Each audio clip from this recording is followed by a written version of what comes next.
I'd like to show you how MiBRIDGE hardware makes control system migration quick and error-free. Here we have our simulated control panel, a bit of power distribution at the top, PLC, some DIN rail with terminal blocks for the field wiring. In this case, the PLC is a Rockwell SLC 500. In migration projects, that's usually referred to as the legacy system. And we're going to replace it with a Rockwell ControlLogix platform without disconnecting the wiring. I've wired up two 16-point cards.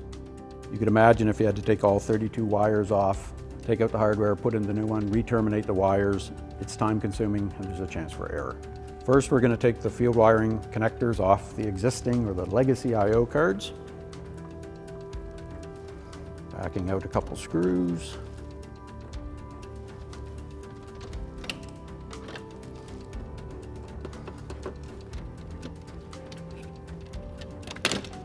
Now we're going to remove the legacy hardware.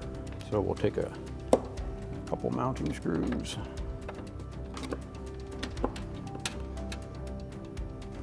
And legacy system comes out.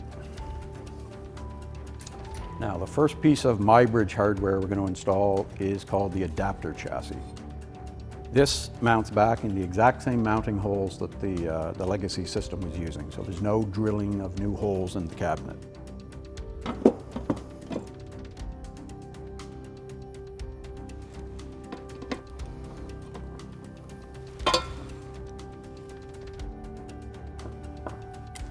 Next piece of hardware is what we call the adapter assembly. The adapter is a replacement for the legacy I/O card. It comes with a cable and a connector for the new system. This is pre-tested. The terminations between the cable and the adapter are spring-loaded connections, so they're vibration resistant.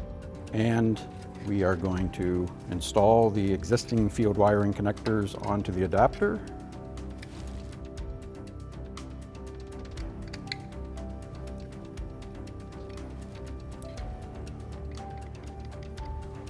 And the adapter mounts on the DIN rail inside the chassis. Now the legacy system, the SLC 500 had a number of different field wiring connectors. We make an adapter for each style of connector.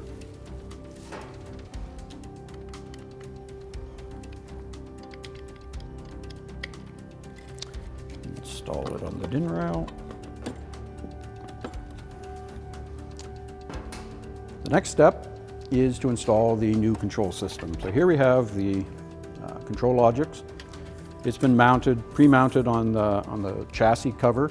This can be done before the migration starts.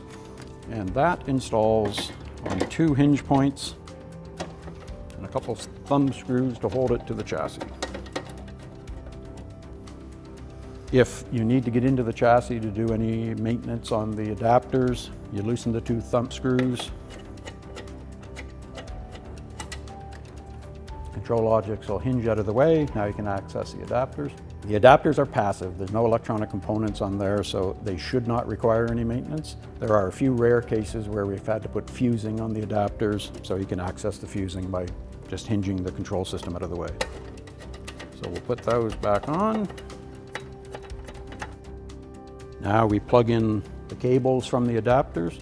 Now these cables can be whatever length that is required. If you don't have the depth in the panel to mount the new control system here and it has to go in a new cabinet, we simply make the cables longer. There we go. And we plug this guy in. Your control system migration is done.